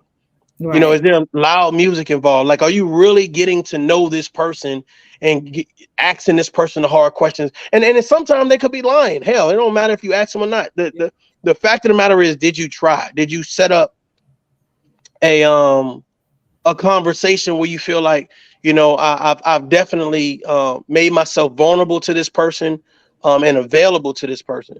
And I think a lot of times we don't, because we're one, we jump into relationships too fast. Two, we give too much information in regards about our exes to the new person. And it makes it easy for that new person to be that hero. And whether men admit it or not, you sons of bitches, whether men admit it or not, some men are looking for females to be the hero, and they're the damsel in distress. They want someone to come in and just be that person in their life or whatever case to be. So those roles, I mean, that's a whole nother lie, but the roles get reversed sometimes. You know what I'm saying? They get reversed sometimes. One question before we leave, I want to ask each one of you, what is something that, like a mistake that you've made in your past relationship or relationships that you wish you would have learned at an early age not to do, I would say? I'll have to say the sex thing.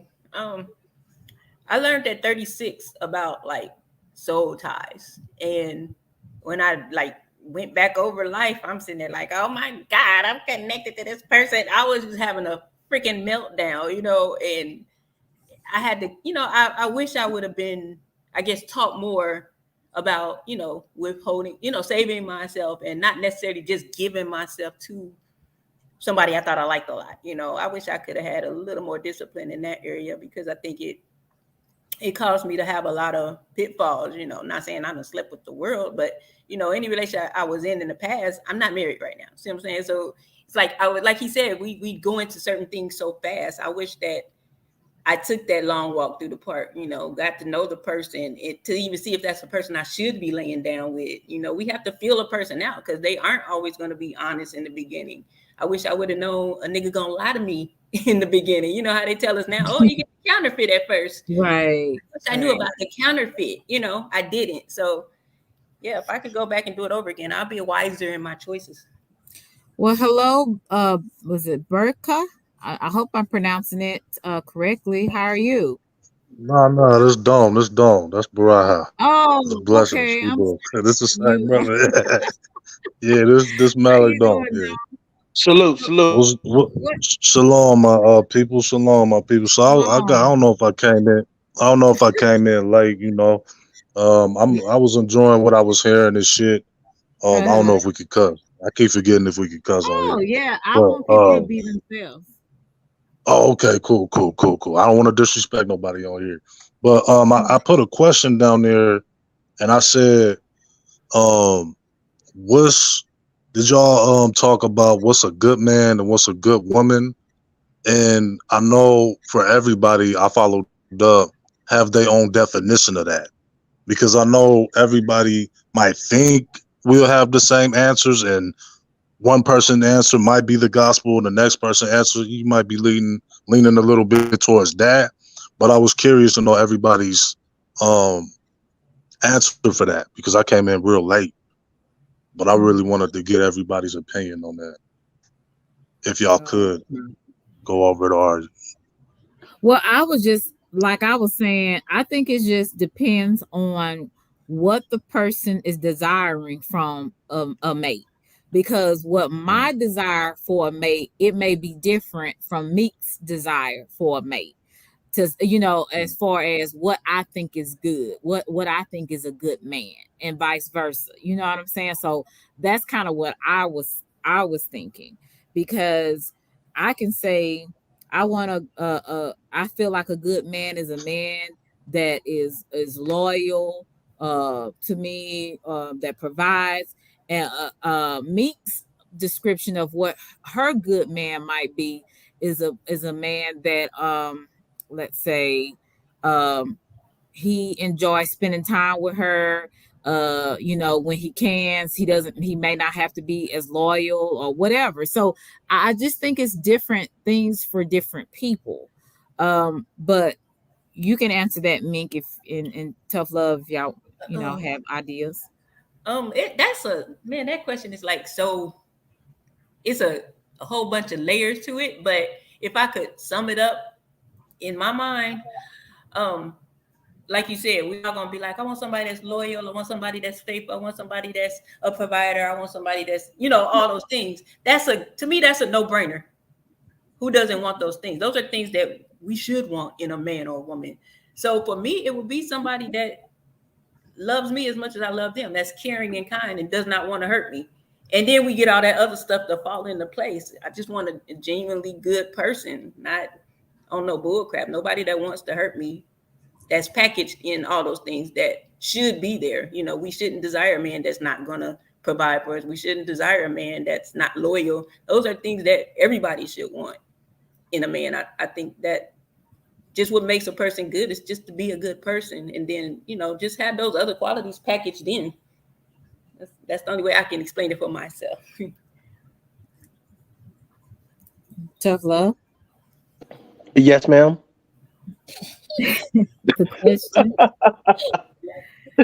No, I agree with Meek though. Everything she said, I totally agree with it. I totally agree with it. We as humans, as people, we want great things for ourselves. We want people that's going to love us genuinely, people that we don't really have to second guess and question. We want people to take the time to get to know us and really have our back, regardless of whatever hardship we got going on. I think the issue is that you settle down with people way too fast that don't have that understanding of who you really are and the things that really make your relationship click or make it the bond you think that you have with someone. It really sets the tone for how you guys move forward. Because if y'all don't have a foundation, you think that the foundation, i.e. we were talking about earlier, it's based on sex, right? Well, what happens is when you feel like you don't have a bond with someone or you're losing that bond, guess what? You probably you now lack in the sex category. So the other person who thinks the bond is sex and you start lacking in the sex category, that leads to cheating. That leads to other things. So make sure that your bond is just not sex. Make sure it's really valued on something else, whatever you want that value to be. But I mean, I totally agree with what she said. I mean, it's just, I agree with it. Make that deeper than it is. You know what I mean? We make it deeper than it is because we like to find a lot of adjectives that make a person good or make a person sound good. You can ask for those things all day long, but that don't mean you're going to get it. I think a genuine person would want to be loyal to me. He would want to be faithful to me. He would want to take care of me. So I just want a genuine man, a good man who love me, love God. We good. Right. They want to take over the world. That's what I want to do. Hey, Shan, how are you? Thank you for coming through, sweetie. What was your idea? Can you put her I think she has a channel as well. Put Chiki's put your channel in there as well. What's your So ideal, can I? John? Yeah, I was just about to add on. I was just patiently waiting for everybody. Those were very fantastic answers. Um, I just it's just odd though that we all have similar, damn near identical answers, right? Because mine is pretty much the same thing, right? I want a great woman that's a great human being, but more than that, I want her to be honest with me 24/7. You know what I mean about everything, about how she feels about the relationship. I want it to be organic. I don't want it to be manufactured, like I'm feeling some type of void or anything like that. But we all have the very similar answers, but yet the world is chaotic. I just can't understand that, like how everybody is looking for the same shit, but it's still chaotic. Actually, it feels like it's worse. And I put polls down a lot on my channel. I'm not trying to plug my channel or anything like that, but it's the reason why I do the research on that. And the polls are always coming up with declining on certain shit, but yeah, we all got the same answers. I'm just like, I don't understand that. Everybody wants the same shit. Why are we not seeing the same outcome with the same shit? So it just doesn't make any sense to me. But you know, that's all I was trying to convey down in the chat. I don't want to take over your show or nothing like that. Yeah, I think we and please put Dom's channel in the chat. Everybody, Meek has a channel, Tough Love. If you can, Cheeky. I think you're the only mod in here, but I think a lot of people want the same thing, but they're not willing to sacrifice to get what they need. There you go. There you So go. Selfish There world. you go. So Like I so said. can I just I didn't mean to cut anybody off. So can we just put this out there? Is everybody that listens to this, that's gonna listen to it on a replay, can everybody put 100% effort into all that shit that they want? Or does it just sound good? Is something that sound good in my mind, or could you actually put that in there for a successful, healthy relationship? I'm going to be working on it because life is so short. And as you get older, once you get past 20, it's kind of like, okay, you're going to have to start making some, I would say, decisions that's going to make or break you. And really, when you get 30, it's time you should have, okay, it's time to really buckle down and figure out what the heck am I going to do? Who am I? What do I want? Who am I going to be? All those things you need to know. And then you can hopefully find or look for someone with some of the qualities that you possess as well. Because I find out in this world, it's a lot of people that want certain things, but they don't possess what they're asking for. So you gotta, to me, you gotta be what you're asking for the most part. You know what I'm saying? So nobody's perfect, but you have to, if you're not a loyal person, why pray or ask for a Don't loyal, ask for you know what I'm right? saying? It's just things like that you have to deal with it. And see, there's a lot of internal work that I have been doing on myself where I'm wanting to be a person. I'm not trying to be perfect, but I am trying to be healthy and a whole person. You know what I'm saying? To where I don't bring a lot of toxic energy into any type of relationship, and so whether friendship or romantically. So I believe that at this stage in my life right now, it is like put up or shut up. Either I'm gonna do it or I'm not gonna do it. And right now, at this point, it's time to do. It's time to put what I've learned, into action. Hey, Maddie, put into action. And so for me, it's not just talking so it can sound good for another year.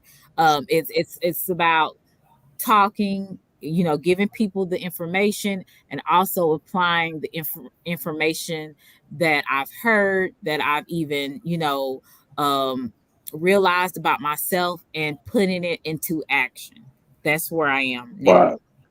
Hey, channel. That's a good one. Can I ask one more question before I get off? Uh-huh. Just one more for you, because I don't know when you're gonna close it up. I also was wondering, can you drop the Brother Tough Love down? Because I couldn't find it. I was looking for it, I couldn't find it. I don't know who Maddie, I don't know if you are in here. Well, I think Chicky's Chicky's putting all of people that have a case move, everybody that has a channel. Appreciate it. You might have okay, yeah. I just want to. Oh, sorry about that. I just wanted to ask one little thing. So everybody up here, I'm sure they're set on their answers and set on their their preferences and all that. Would you guys modify that your preferences if one of the strong areas in your partner was enhanced? Like maybe you wanted somebody that made cool bucks, but now they're rich and shit, but maybe they got a fucked up attitude. That type of shit as an example. And then I'm gonna be out, y'all. Baby, I'm 50. I will adjust. Period. Now, and money ain't all it's cracked up to be. I don't want nobody beating me up with $1 million. You ain't lying. No. I was using that as an example. No. I mean, yeah. Yes, like would you sacrifice? I don't have like this set thing where he got to be this, he got to be that. I'm not selling it for this. I don't have that. Oh, okay. I do want a genuine person. Maybe there is some let's say financially. Maybe he doesn't. I don't because I don't say he need to make 6 figures. Let's just say he has maybe he don't make the ideal amount or something, but he's good all around. I will make that adjustment because in the way I'm an entrepreneur, so self-employed. I'm always looking all right, so what can we do together? I'm like, I got mine, you do what you do. We're individuals. Now when we come together, what are we going to do together? Because we can always keep on popping up stuff. So it's like elevating each other. So yeah, I'll adjust in a minute. Mm-hmm. Perfect. Okay, that's what's up. That was a good question, man. I wasn't expecting that answer. I wasn't expecting that though. I thought everybody was gonna be like, "I'm set on this shit." Sorry about that, bro. No, you good. I'm gonna say this, man, and some people may be able to resonate with it. Some people may not. Man, listen, I love a good personality, like a positive attitude, good personality. You could be fat, tall, skinny. It don't really matter. Your personality to me is what sells me. And then we'll have that conversation. And then you understand this is the assignment. Like I'm sure they're going to have their wants and needs and suggestions of me and then vice versa. And then we meet each other in the middle and say, okay, this is what it is that we're trying to do. You know what I'm saying? You handle your part, I handle my part, and we handle what we need to handle together. But personality is key for me. Like baby girl was talking about, rich and not wanting to get choked out. You know what I'm saying? I definitely can understand that. But I also understand having self-esteem, having self-respect, self-awareness. You see what I'm saying? And I think that some things that I don't want to have to teach you self-respect. I don't want to have to teach you self-esteem. Those things I'm hoping that you come to the table with, because if you don't have those things, you're always going to be in a state of eruption. You're always going to add fuel to the fire. So, fellas, and I say this to everybody. Find someone who already understands themselves and their value, because if they don't, they're always going to they're going to always add hardship to the conversation when it comes to your relationship. That's just from experience. Right, bro. So brother, so she could be, like if you had looks pretty high on your list, right? I'm just saying hypothetically, if you had a list, it wouldn't matter because the personality is outweighing that and it's enhanced, even if it's average looks, right? Definitely, man. Let me tell you something, man. A positive person will change your outlook on life. It'll change your perspective about how you go about your day to day, because it's like a ray of sunshine. You know what I mean? So I feel like you can look good as shit, but have a nasty attitude. And just like she said, Right. you can be a millionaire and be whooping my ass. Well, you can be beautiful and be disrespecting me every day. You know, be questioning my manhood every day. Like, so I just feel like that type of, now you ain't gotta be positive every day, but you understand what I'm saying. The encouragement I get it. is not only an aphrodisiac, but it's a stimulant that creates a bond that's like, man, you're not easily replaced. And I think that's what I'm trying to say, bro. But that's a great question. Also, No, I got it, brother. No, that was perfect. That was perfect. I'm gonna get up out of here, man. I appreciate the answers, man. Thank y'all, man. Appreciate Man, y'all. salute to Selena, you. thank you Salute for to letting you. y'all Salute. no, this Thank you. good. No, Respect. We appreciate. when he said about the looks and her Uh-huh. personality, if you think about it, okay, I dated a guy. I don't feel like he was very attractive, but because he had other qualities, to me, he was attractive. You might be ugly to the world, but there's always going to be something. And I feel like there's an element of physical attraction, no matter what you're looking for in a person. So although that person may not be easy on the eye, but because he's good to you, he's sexy as I don't know what. You know what I mean? It doesn't. I think that's also something we have to look at. A person, Mm-hmm. they don't. You know what's fine to me might be ugly for real in real life to everybody else in the world. He might be ugly, but to me, he look good as hell because that's my baby. He treat me good. Right. Well, I'm telling you, this was a great discussion. You know, I'm a cam up at the end. What's the name of Tough Love's channel? Tough Love, do you well, you can't put your channel. Can you tell us what the name of your channel so Chicky can put it in there? I mean, it's actually Tough Love, to be honest with you. It's the name of it. It's Tough Love. Okay. You don't have a message. Yeah. Look, I'm about to go to When sleep. you drop down, put your link in there. I mean, just make a comment so we can grab your link. I got you. All right. So anyway, glad that you guys came by. Thank you for coming through. Tough Love, you always a blessing in disguise. A little short blessing. I'm about to. Somebody block her out the chat. Block Selena out the chat, please. No, I'm just playing. I'm short. So you're always a blessing in disguise. Meek, my girl, you're a blessing. La La Love. Thank you, La La Love, for coming through. Let's see who else. Dome, my buddy, he came through. Who else came through? My boy Blizzy came through. You missed it. Yeah, I seen you over Brown Skin Lady. You done dropped me for Brown Skin Lady. Hey, Miss Queen. I see you. I said, he don't come over here no more. Selena was so disrespectful. Maddie, you're always disrespectful. But anyway, have a blessed night, everybody. Thank you guys for coming over here to share some time with you. Miss Queen Sun Kiss, you're always a blessing.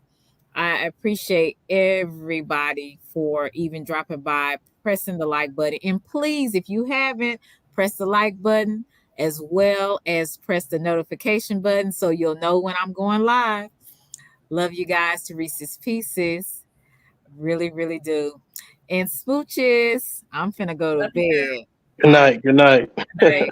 All right. Bye.